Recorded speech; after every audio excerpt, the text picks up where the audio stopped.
جبرائیل امین حضور کی بارگاہ میں آئے، کہا یا رسول اللہ صلی اللہ علیہ وسلم، آپ کے مہمان کے ساتھ آپ کے صحابی نے جو سلوک کیا ہے پورے آسمان کے ملائکہ میں اس کا چرچا چل رہا ہے، اس کا چرچا فرشتوں کے درمیان چل رہا ہے۔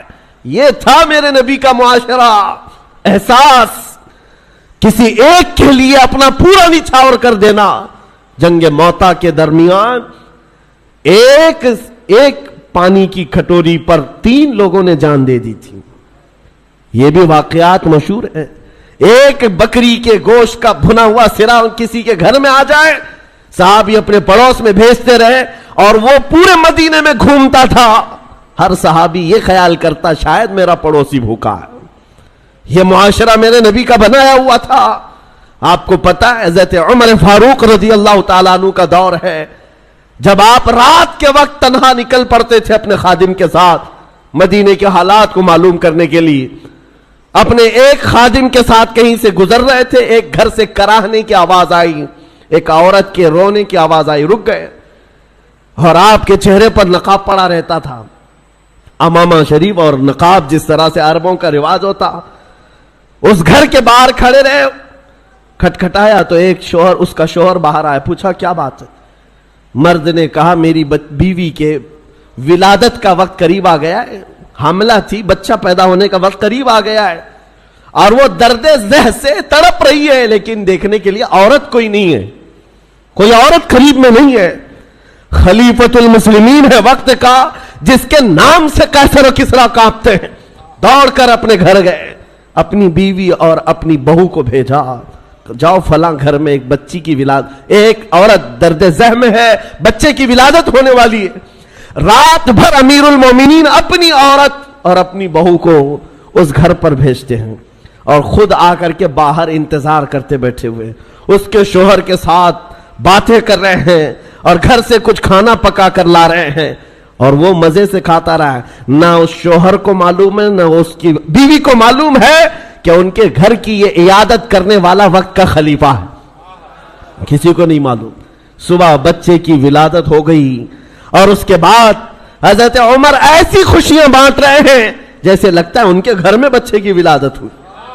اور جب آپ نے مبارکبادیاں دی اور گھر واپس چلے گئے تو بعد میں محلے والوں نے کہا رات بھر تیرے گھر میں جو عورتیں تیمارداری کر رہی تھی وہ کوئی اور نہیں، امیر المومنین کی بیوی تھی، امیر المومنین کی بہو تھی۔ یہ احساس تھا، ایک عورت کے درد کی آواز آئے تو خلیفہ بے چین ہو جاتا۔ آج فلسطین سے اٹھنے والی آوازوں سے کسی کی نیند پر فرق نہیں پڑتا، کسی کی نیند خراب نہیں ہوتی۔ وقت کے عیاش حکمران، ظالم حکمران اپنی کرسیوں پر ویسے ہی مزے لے رہے ہیں، بلکہ بسا اوقات ایسا لگتا ہے یہ بچوں کی اور بچیوں کی جھنجھوڑنے والی آواز ان کی کرسیوں کو کیوں نہیں ہلاتی۔ یاد رکھو قرآن پاک میں اللہ نے فرمایا وَإِذَا الْمَوْءُودَةُ سُئِلَتْ بِأَيِّ ذَنبٍ قُتِلَتْ، ان بچوں کو جو آج مار دیا گیا ہے، یہ سورہ تکویر کی آیتیں بتا رہی ہیں، یہ قیامت کے دن بچیاں اٹھائی جائیں گی اور رب تعالیٰ سے پوچھیں گی مولا مجھے بتا کس جرم میں مجھے مارا گیا تھا، میرا گناہ کیا تھا جو مجھے قتل کیا گیا۔ آج یورپ کے درندے اور اسرائیل کے جتنے ظالم ان کے قتل میں شریک ہیں وہ الگ قاتل ہیں، لیکن یہ چپی اور یہ خاموشی پوری دنیا کی یہ الگ قاتل ہے، یہ الگ قاتل ہے۔ درد ہمیں اس بات کا ہو رہا ہے، اسی لیے شاعر نے کہا تھا نہ ادھر ادھر کی بات کر، مجھے یہ بتا کہ قافلہ لٹا کیوں، مجھے رہزنوں سے غرض نہیں، تیری رہبری کا سوال ہے۔ ڈاکوؤں کا کام ہی ہے ڈاکہ ڈالنا، ڈاکوؤں کا کام ہی ہے مال چھیننا، لیکن سوال تو تمہاری رہبری کا ہے۔ یہ حالات کب بدلیں گے میرے عزیزو؟ اس وقت بدلیں گے جب ہمارا جوان احساس کی زندگی جینے لگ جائے۔ آج ہمیں افسوس ہے اور المیہ ہے، ہم ان ظالم حکمرانوں کے خلاف آواز اٹھاتے ہیں جن کے عیش میں کوئی کمی نہیں ہوتی آج، لیکن ان کو کوس کر کے بول کر کے آپ کو ایسا لگتا ہے یہاں کیا ہونے والا ہے؟ ہونے والا یہ ہے، آپ کو ہم نصیحت کر رہے ہیں، اللہ نے آپ کو جو منصب دیا آپ تو عیاش نہ بنو، آپ تو اس طرح کی بے حسی کی زندگی نہ گزارو، لاپرواہی کی زندگی آپ تو نہ گزارو. کبھی دسترخوان پر بیٹھے ہو، نرم غذائیں کھا رہے ہو اور تمہارے بھائیوں اور بہنوں کے چیخنے کی آواز آئی تو کیا یہ نرم غذائیں تمہارے حلق سے اترتی ہیں؟ کوئی ماں تڑپ رہی ہو سامنے تو کیا یہ نرم غذائیں تمہارے حلق سے تڑپ گزرتی ہیں؟ جب کھانا حلق سے نہیں جاتا تو میں ان نوجوانوں سے پوچھتا ہوں، آج بھی رات بھر نکڑ پر بیٹھ کر کے تم جو عیاشیاں کر رہے ہو، تمہاری پوری رات جو گیم میں گزر جاتی ہے، انٹرنیٹ پہ گزر جاتی ہے، تمہیں اس درد کا احساس کب ہوگا؟ آشیانہ لٹتا چلا گیا اور اب بھی اگر احساس نہیں آیا تو کب آئے گا؟ شاعر نے کہا تھا، جگہ جگہ کے تھک چکے ہیں تمہیں یہ ہنگامے، نشاط لذت خواب گراں بدل ڈالو. غلط روی سے منازل کا بودھ بڑھتا ہے، مسافروں روش کارواں بدل ڈالو.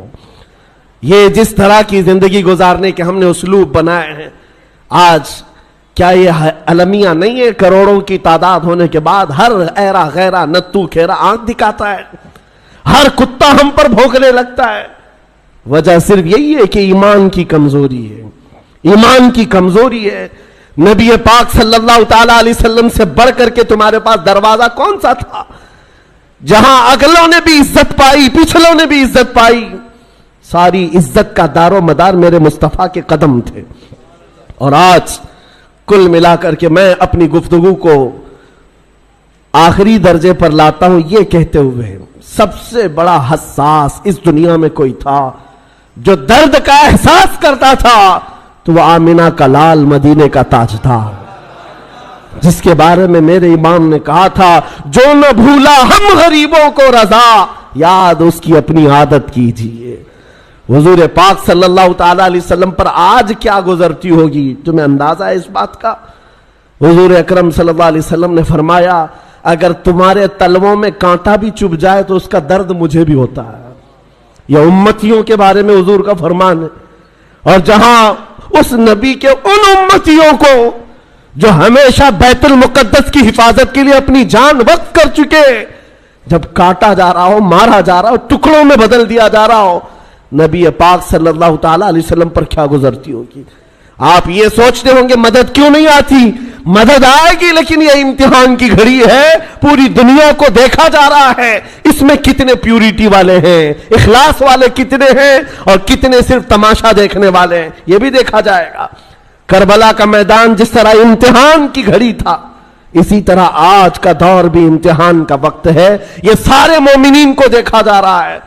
ہونا تو یہ چاہیے جب ہمارے گھر سے جنازہ نکلتا ہے تو غم اتنا ہوتا ہے کہ بندہ توبہ کر لے، مولا میرے بھی جانے کا وقت قریب آ جائے گا. جب موت دیکھتا ہے انسان گھبراتا ہے، ڈرتا ہے اور توبہ کر کے باز آتا ہے. اور آج اتنے بڑے بڑے حادثے دیکھ کر کے اگر کوئی نہیں سدھرتا تو پھر اس کے سدھرنے کی امید بھی نظر نہیں آتی. اس لیے میرے عزیزوں، نبی پاک صلی اللہ تعالی علیہ وسلم کا جو احساس ہے وہ حضور یہی فرماتے ہیں. حضور نے فرمایا، حدیث پاک ہے، من اصبح منا من لم یہتم بامرنا فلیس منا. جو اس حال میں صبح کیا کہ میری امت کے بارے میں کچھ سوچا نہیں، وہ میری امت میں سے نہیں ہے. کتنے ہیں ہم میں سے جو صبح کرتے ہیں اور رسول اللہ کی امت کے بارے میں کہتے ہیں؟ آپ کو پتا ہے نبی پاک صلی اللہ تعالی علیہ وسلم نے یہ بھی فرمایا، جس نے میری امت کی مغفرت کی دعا کر دی میری شفاعت اس پر واجب ہے. حضور کی امت کے لیے صرف دعا بھی کرتا ہے تو حضور فرماتے میری شفاعت ہے اس پر. تو آج یہ احساس پیدا کرو، درد پیدا کرو ایک دوسرے کا، اور ان مومنین کے لیے باضابطہ رب تعالیٰ کی بارگاہ میں گڑ گڑاؤ. دعا مومن کا ایک ہتھیار ہے. جب احساس کے دل کے ساتھ اللہ کی بارگاہ میں پکارا جاتا ہے تو عرش الہی بھی ہل جاتا ہے اور دعائیں باریاب ہوتی ہیں اور مدد ضرور آئے گی. عزیزان گرام وقار، نبی کریم صلی اللہ تعالی علیہ وسلم کے اس دربار سے ہماری دوری یا آج ہمارے درمیان انتشار پیدا کی ہوئی ہے. ہم جو بھٹکے ہوئے ہیں، بگڑے ہوئے ہیں، جگہ جگہ الگ الگ جماعتوں میں، ٹکڑوں میں تبدیل ہیں، ایک ہی وجہ ہے, جس رسی کو ہمیشہ پکڑنے کے لیے کہا گیا تھا وہ رسی ہاتھ سے چھوٹتی ہے تو پھر نہ تمہارا نگہبان تمہیں نظر آتا ہے, نہ تمہاری جماعت کا تمہارا کوئی شناخت تمہاری باقی رہ جاتی ہے.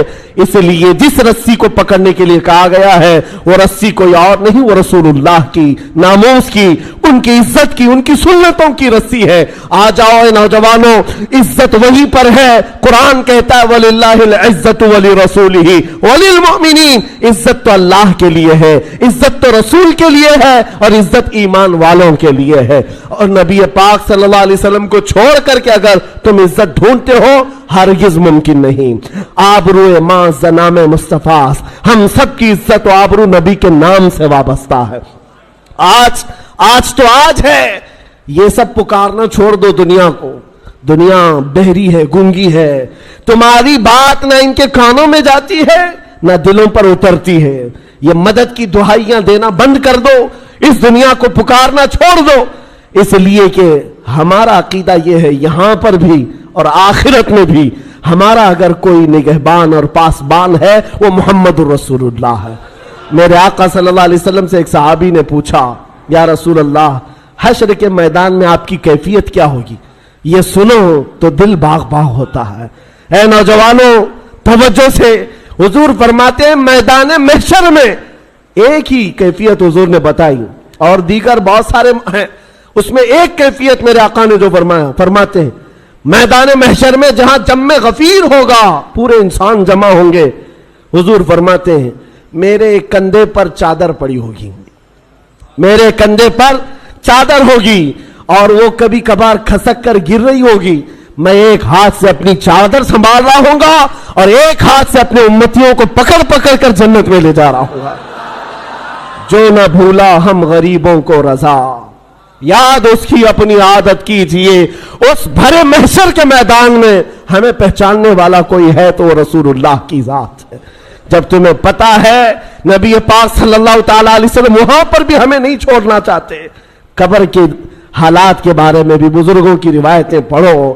بزرگوں کے متعلق یہ کیا آپ نے نہیں پڑھا, ایک مومن صالح جب قبر میں جاتا ہے منکر نکیر کے آنے سے پہلے رسول اللہ تشریف لاتے ہیں اور فرشتوں سے کہتے ہیں ذرا آہستہ سے جگاؤ, بڑا تھک کر کے آیا ہے, یہ میرا غلام ہے.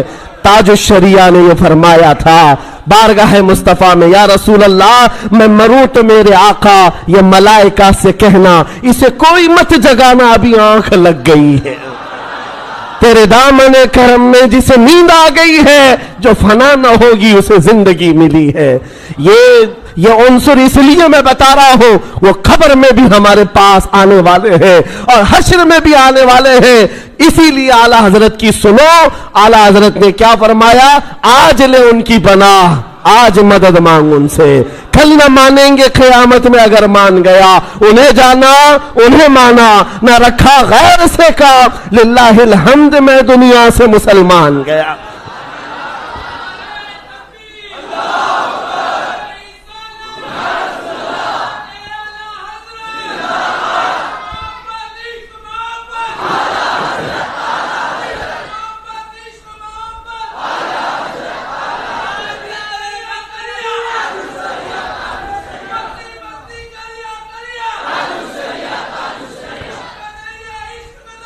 ایک بات سمجھ کر کے چلیں, جو محبت ہمیں ہر خوف سے آزاد کرتی ہے, ہر خوف سے آزاد کرا دیتی ہے, وہ محبت میرے مصطفیٰ کی ہے.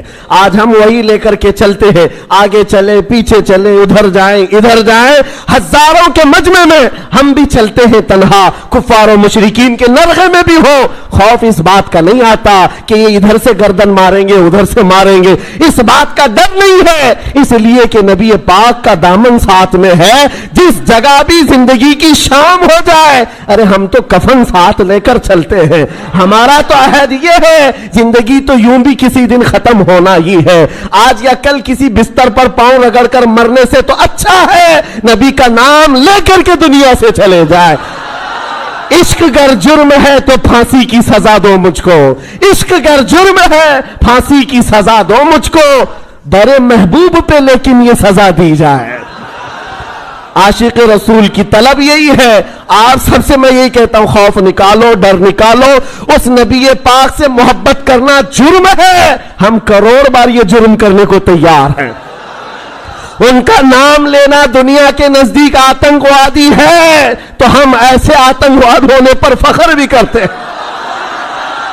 یہ کوئی ڈر کی بات نہیں ہے. نبی پاک کی محبت کا اعلان کرنا، ان کے دامن کو تھامے رکھنا تمہاری نظروں میں جرم ہے. ہم اس کو نہیں مانتے. اس جرم کو ہم کروڑ بار کرنے کو تیار ہیں.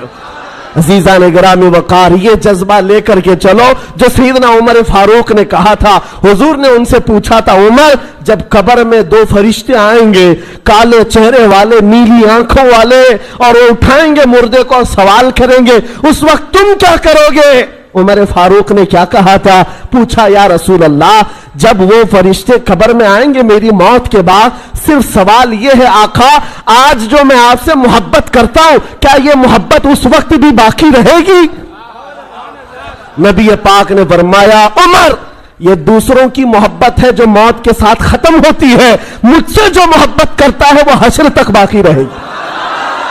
تب جواب کیا ہے؟ سنو جواب کیا ہے. حضرت عمر مجلس سے اٹھ گئے، کہا یا رسول اللہ، اب جو منکر نکیر فرشتے آنے والے ہیں وہ میرے اوپر چھوڑ دے، میں خود نپٹ لوں گا.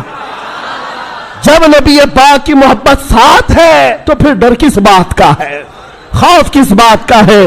اسی لیے آج اس میں کمزوری آئے تو بندہ ڈر کے جینے لگ جاتا ہے، سہم سہم کر کے جینے لگتا ہے. لوگ ٹوپیاں چھپا رہے ہیں، داڑھیاں مڈا رہے ہیں کامن بننے کے چکر میں، پھر بھی دنیا تمہیں جانتی ہے اس نبی کے نام پر. اسی لیے اگر ان کے غلام ہونے پر تمہیں کوئی اعتراض نہیں ہے، کھل کر کے غلامی کرو، کھل کر کے غلامی کرو میرے نبی پاک. اس لیے کہ میں بار بار ایک جملہ کہتا ہوں، آج دنیا کو چوٹی رکھنے میں شرم نہیں آتی تو ہمیں داڑھی رکھنے میں کیوں شرم آئے؟ کیوں شرم آئے؟ ارے لوگ ننگے گھومنے پر فخر کر رہے ہیں، ہم نبی کی سنتوں پر فخر کریں، حضور پاک کی سنتوں پر فخر کرے. بس میرا یہ جملہ ہے، آج اس بات کو سمجھ کر کے چلو، قوت عشق سے ہر پست کو بالا کر دو، دہر میں نام محمد سے اجالا کر دو، کی محمد سے وفا تو نے تو ہم تیرے ہیں، یہ جہاں چیز ہے کیا لاہ قلم تیرے ہیں. وآخر دعوانا الحمدللہ رب العالمین. بارگاہ رسالت معاب صلی اللہ تعالی علیہ وسلم میں درود پاک کا ہدیہ پیش کریں. اللہم صلی علی سیدنا و مولانا محمد معدن الجود والکرم وآلہ واصحابہ الکرام وابنہ الکریم وبارک وسلم صلاة دائمتا سرمدا ابدا. محب گرامی، رفیق ہمدم حضرت العلام مولانا ابو الحسن نوری مدظ اللہ العالی، جن کی کرم فرمائیاں اور ان کی عنایتیں ہیں کہ انہوں نے مجھے یہاں طلب کیا، میں آپ کی دعوت پر حاضر آیا. ویسے بھیونڈی کا تجربہ میرے ساتھ کچھ اچھا نہیں رہا اس سے قبل، اور کئی معاملات دیکھنے کو آتے تھے. تو آج احباب نے، جو ہمارے ٹیم کے حضرات ہیں، انہوں نے بھی یہ کہا تھا کہ جب بھی بھیونڈی جاتے ہیں وہاں کے کچھ معاملات ہوتے ہیں، تو پھر یہ نئی جگہ پر ہم جا رہے ہیں تو میرے ذہن میں ایک بات آئی، ہم سنی ہیں، اولیاء کی مدد سے ہی جانا چاہیے. تو یہ اولیاء مسجد ہے تو انشاءاللہ العزیز معاملات نہیں ہوں گے، کیونکہ ہم وسیلے والے لوگ ہیں، اور جب یہ وسیلہ اور نسبت ساتھ میں ہو تو اچھے اچھے ہمارے ساتھ کچھ نہیں کرتے. اور الحمدللہ یہی نسبت ہے جو آج تک ہمیں محفوظ رکھتی ہے. بغداد مقدس میں حاضری کے دوران ہمارے پڑوسی ملک کے کچھ علماء نے مجھ سے پوچھا تھا کہ ہم کثرت سے مسلمان ہیں لیکن اتنی آزادی سے نہیں بولتے جتنا آپ وہاں رہ کر بولتے ہیں. آپ تو کفار و مشرکین کے نرغے میں بیچوں بیچ رہ کر کے کس طرح بولتے، آپ کا کیا مسئلہ ہے؟ ہم نے صرف غوث پاک کے دربار میں کھڑے ہو کر ان مولوی صاحب کو، ان عالم صاحب کو اتنا ہی کہا تھا، کیوں دبے جس پہ حمایت کا ہو پنجہ تیرا، کیوں دبے جس پہ حمایت کا ہو پنجہ تیرا، شیر کو خطرے میں لاتا نہیں کتا تیرا. جس کی نسبت دربار غوث سے ہو اسے ڈر کی کیا بات ہے. ہمارے امام اہل سنت فاضل بریلوی رحمۃ اللہ تعالیٰ علیہ نے ہمیں یہی سکھایا ہے، خوف نہ رکھ رضا ذرا، تو ہے عبد مصطفیٰ۔ جو عبد مصطفیٰ ہوتا ہے اسے ڈرنے کی ضرورت نہیں ہے۔ خوف نہ رکھ رضا ذرا، تو ہے عبد مصطفیٰ، تیرے لیے امان ہے، تیرے لیے امان ہے۔ بس معاملات ایسے انسانی فطرت کا تقاضا ہے کہ انسان عادت کے طور پر ایسا دیکھا گیا ہے کہ کوئی جھوٹ بات 100 مرتبہ اس کو بولی جائے تو وہ سچ سمجھنے لگ جاتا ہے، اور اس تھیوری پر آج پوری دنیا عمل کرتی ہے۔ پوری دنیا کسی چیز کو ٹارگٹ کر کے بار بار بولتی ہے تاکہ لوگوں کے ذہنوں میں ایک بات بیٹھ جائے۔ اگر پانی کی بوتل کو بھی کوئی 100 مرتبہ شراب شراب شراب کہتا رہ جائے تو اچھے خاصے لوگ بھی پانی کی بوتل کو شراب سمجھنے لگ جاتے ہیں۔ حقیقت ایسا نہیں ہے۔ اسی لیے میرے عزیزو، آج کے اس دور میں اپنے نوجوانوں سے اور سب سے یہی کہتا ہوں، یہ پھیلائے ہوئے پروپیگنڈے کی طرف نہیں جانا، اور نہ ہی دنیا کیا کہتی ہے اس کی طرف توجہ کرنا۔ صرف اور صرف ذہن میں ایک بات یاد رہے، اللہ اور اس کے رسول راضی ہیں تو پوری دنیا روٹتی ہے تو روٹے، اس سے ہمیں کوئی فرق نہیں پڑتا۔ اللہ اور اس کے رسول اگر راضی ہیں، کیونکہ حساب و کتاب بھی اللہ کے پاس ہونا ہے، سزا اور جزا بھی اللہ ہی کے ہاں ہونا ہے، تو دنیا کو راضی کرتے کرتے کئی لوگوں کو ہم نے دیکھا وہ کتے بن گئے بیچارے ہیں۔ دنیا داروں کو راضی کرتے کرتے اپنی حیثیت بدل ڈالی، مومن تھے تو کافر بن گئے، سیکولر بننے کے چکر میں، لوگوں کو راضی رکھنے کے چکر میں اپنی شناخت تک کھو دیے، لیکن اس کے باوجود ان سے دنیا راضی نہیں ہو سکی۔ موت تک دنیا نہیں راضی ہوتی ہے۔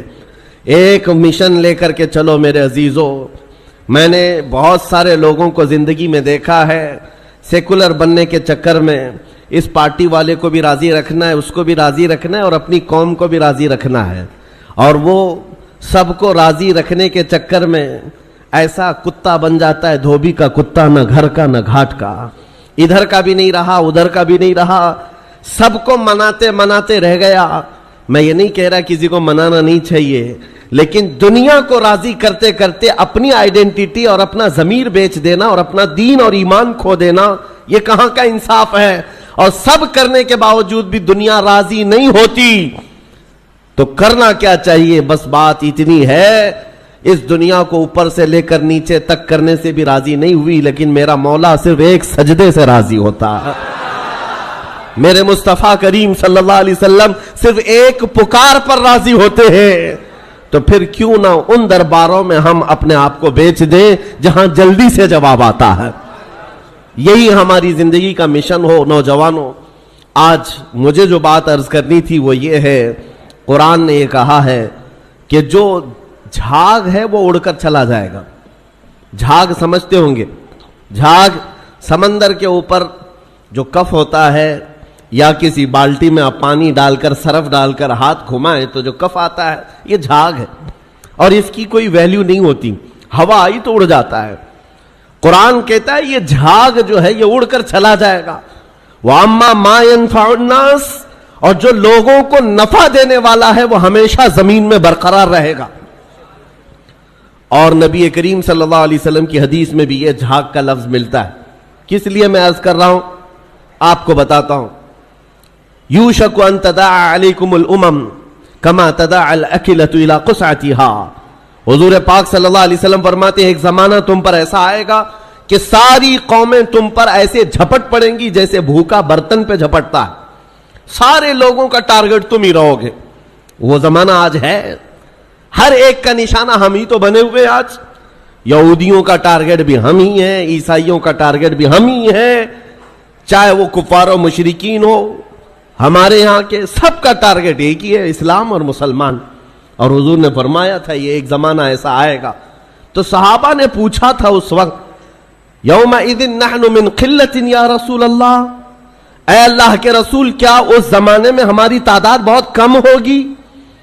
نبی پاک صلی اللہ علیہ وسلم فرماتے ہیں وَلَكِنَّكُمْ كَثِيرُونَ غُثَاءً كَغُثَاءِ الْبَحْرِ، نہیں تمہاری تعداد تو بہت زیادہ ہوگی لیکن تمہاری حیثیت سمندر کے جھاگ کی طرح ہوگی، سمندر کے جھاگ کی طرح۔ اب یہ جھاگ کا لفظ آیا، جھاگ اس کو کہتے ہیں جس کی اپنی پیورٹی نہیں ہوتی, ویلیو نہیں ہے, اس کا زمین میں قرار نہیں ہے, وہ موسم سے بنا اور موسم میں اڑ گیا, ہوا سے نکل گیا. اور یہ آج کثیر تعداد کو دیکھ کر کے اندازہ ہو رہا ہے یہ جھاگ ہے, ورنہ پوری دنیا میں آج 100 کروڑ سے زیادہ مسلمانوں کی تعداد, آپ کو اندازہ ہے 1 ارب سے زیادہ کی تعداد مسلمانوں کی ہے. 57 ممالک اسلامی ہیں, اسلامی نام سے جو کنٹریز ہیں وہ 57 ممالک ہیں, اتنی بڑی تعداد. لیکن آج ہمت کیسی ہے غیروں کی, کفار و مشرکین کی, جس طرح سے وہ چاہے مسلمانوں کے ساتھ آج کھیلتے ہیں, اور اتنی بڑی تعداد کے ہوتے ہوئے کوئی کچھ نہیں کر پاتا. وجہ کیا ہے؟ یہ جھاگ ہے. اس جھاگ کو پیورٹی میں بدلنے کی آج ضرورت ہے, تعداد نہیں. اسی لیے میں ایک جملہ اکثر کہا کرتا ہوں, اسلام میں کوانٹیٹی نہیں کوالٹی دیکھی جاتی ہے. اسی کوالٹی کا نام اخلاص ہے, اسی کوالٹی کا نام پیورٹی ہے. جو اصل چیز ہے وہ ختم ہونے آ گئی. آپ کو اندازہ ہے ایک وہ دور ہے جب رسول کریم صلی اللہ تعالی علیہ وسلم کے ساتھ صرف 1200 صحابہ ہیں, اور آپ کا ایک قاصد, حضور پاک کے ایک سفیر جو تبوک کے مقام پر جا رہے تھے. جو جنگ تبوک لڑی گئی ہے اس کی وجہ میں بتا رہا ہوں. نبی پاک صلی اللہ علیہ وسلم کے سفیر اردن, جو آج کا جارڈن کہلاتا ہے, اس جگہ کی طرف رواں تھے. بیچ راستے میں ایک عیسائی گورنر نے پکڑ کر کے حضور کے اس صحابی کے ساتھ بدتمیزی کی اور ان کو دردناک انداز میں قتل کر دیا, بے دردی کے ساتھ شہید کر دیا. ایک سفیر, ایک صحابی کا قتل ہوا. خبر پہنچی مدینہ طیبہ میں, تو کیا اس کو عام طور پر لے لیا جائے گا؟ نبی پاک صلی اللہ علیہ وسلم کا ایک سفیر قتل ہو گیا, ایک صحابی قتل ہو گئے. نہیں میرے عزیزوں, پورے مدینے میں ایسی ہوا پھیلی. دوسری صبح تھی, سارے مدینے کے ہر گھر سے نوجوان, ہر گھر سے سب باہر آئے اور نبی پاک صلی اللہ علیہ وسلم کے سامنے صفیں لگا کر کھڑے ہیں. آقا اجازت عطا فرمائے, آپ کے ترجمان اور آپ کے سفیر کے ساتھ جس نے کیا ہے, ہم اس کے پورے ملک کو الٹ کر کے آ سکتے ہیں, اس کی سلطنت کو ختم کر کے آ سکتے ہیں. نبی پاک صلی اللہ تعالی علیہ وسلم نے صحابہ کی صفیں لگائی اور اجازت دیا, خود بھی چل کر کے گئے. آپ تاریخ پڑھ کر کے دیکھنا جنگ تبوک کی وجہ کیا تھی.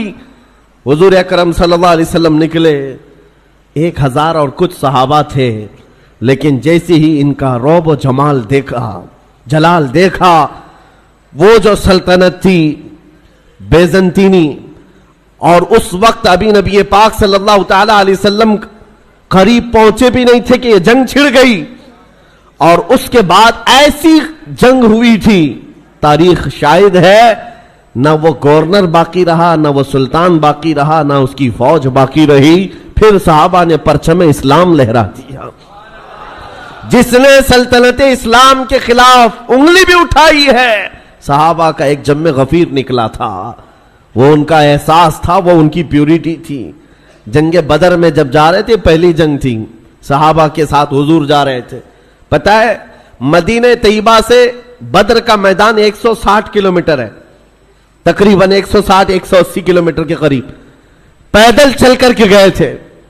اور وہاں جانے کے بعد جو صحابہ ہیں ان کو حضور پاک نے ایک خطاب کیا تھا رات کو کہ اگر تم میں سے کسی کو مدینہ واپس جانا ہے تو چلے جاؤ. سختیاں بڑھ گئی, 1000 سے زیادہ کافر آ گئے, ہتھیار جنگ سب لے کر کے. تو صحابہ کیا کہتے ہیں جانتے ہیں؟ رات میں کھڑے ہو کر انصار صحابہ یہ کہتے ہیں, یا رسول اللہ ہم بنی اسرائیل نہیں ہیں, بنی اسرائیل نہیں ہیں جنہوں نے موسیٰ علیہ السلام سے کہا تھا آپ جائیے اور آپ کا خدا اور آپ مل کر کے لڑیں, ہم امت محمدیہ ہیں. یا رسول اللہ آپ تو بدر تک لائے ہیں جو 160 کلومیٹر کا سفر ہے. اگر میرے آقا آپ 1000 کلومیٹر دور یمن تک بھی لے جاتے, ہم میں سے کوئی پلٹ کر کے نہیں دیکھتا, آپ کے ساتھ چلتے. یہ صحابہ کا جو احساس تھا نبی پاک صلی اللہ تعالی علیہ وسلم کے ساتھ چلنے کا, وہ اسلام کو ایسا مضبوط بنایا ہوا تھا کہ کسی کو آنکھ اٹھا کر دیکھنے میں 1000 بار سوچنا پڑتا تھا.